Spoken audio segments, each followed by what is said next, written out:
There's a person in your life who walks into a room and something shifts. Nobody announces them. Nobody makes a speech, but people straighten up a little. Conversations adjust. Attention moves. And you've watched this happen enough times that you've started wondering, what do they have that I don't? Because you've tried. You said the right things. You've been agreeable, helpful, accommodating. And somehow, the respect still feels borrowed. Still feels like something you have to keep earning over and over again with words. But here's the thing. The people who are most deeply respected, they're rarely the ones talking the most. And that's not a coincidence. Before we go further, I want you to hear this clearly. If you felt invisible in rooms where you deserve to be seen, that's not a character flaw. It's not weakness. It's not that you're unlikable or too much or not enough. The way people learn to move through the world is shaped long before they're old enough to understand it. Some people were taught early that shrinking was safer, that being accommodating kept the peace, that speaking up cost too much. And the nervous system remembers those lessons. It carries them into every meeting, every conversation, every room you walk into as an adult. So if you've been over-explaining yourself, over-apologizing, saying yes when you meant no, your brain wasn't failing you. It was protecting you, the way it always has. But protection and respect don't always live in the same house. Respect, at its core, is not something you convince someone of. It's something they feel. And the fascinating thing about human perception is that it happens in milliseconds, long before language even arrives. Before you've said a single word, people are already reading you. They're reading how you hold your body, how much space you allow yourself to take up, whether your eyes are searching for approval or simply resting, present and unhurried. The brain is a pattern recognition machine, and it picks up on signals you didn't know you were sending. This is where it starts.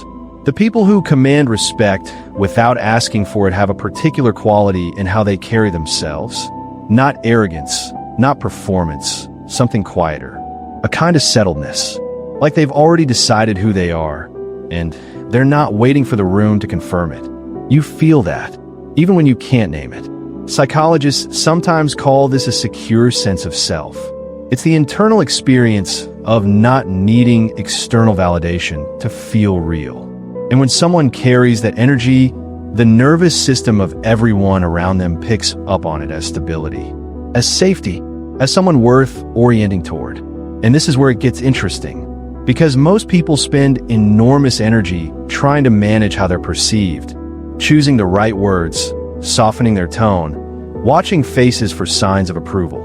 And all of that effort, ironically, does the opposite of what they intend.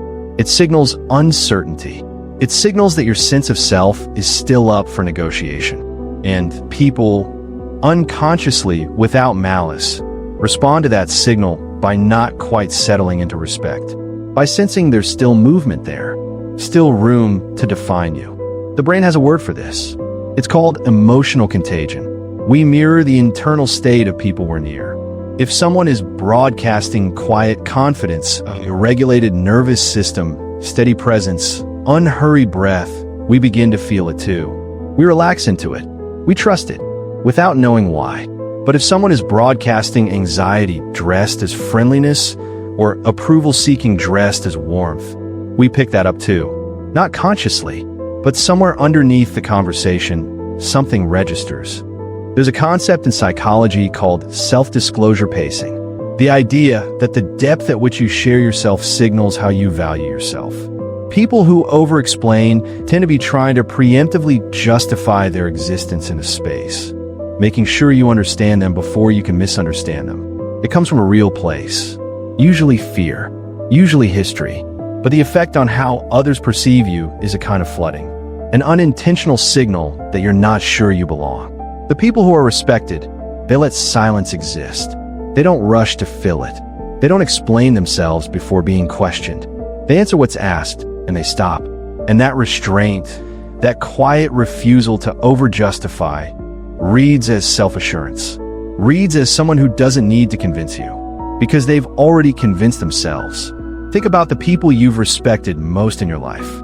Not feared, not envied, respected. There's almost always something they had in common.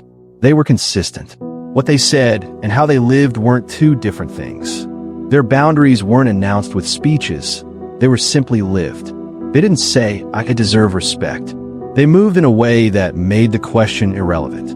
Psychologists sometimes describe this as behavioral congruence, when your actions, values, and presence are aligned. When there's no gap between who you perform and who you are. That coherence is felt. It's magnetic in the most quiet way.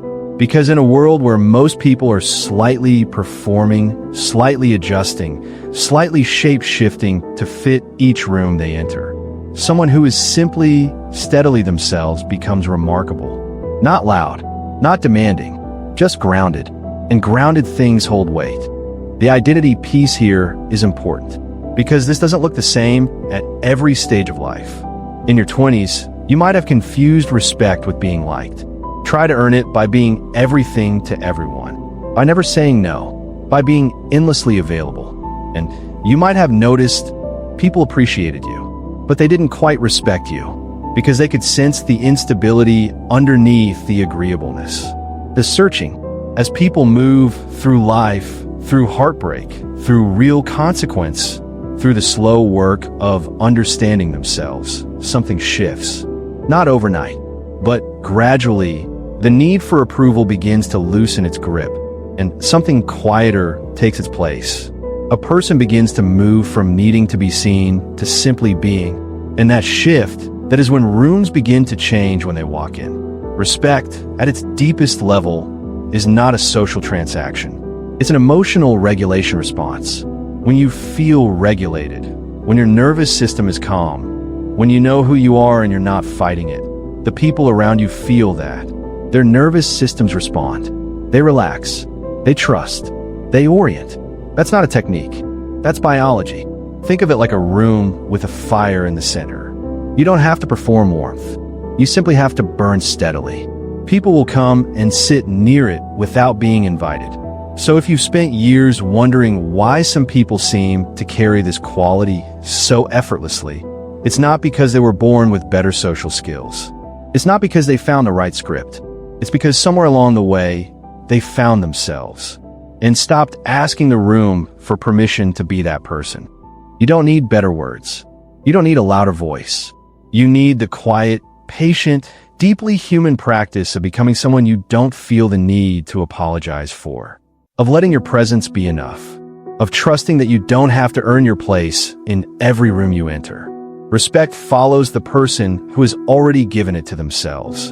In that, no words required.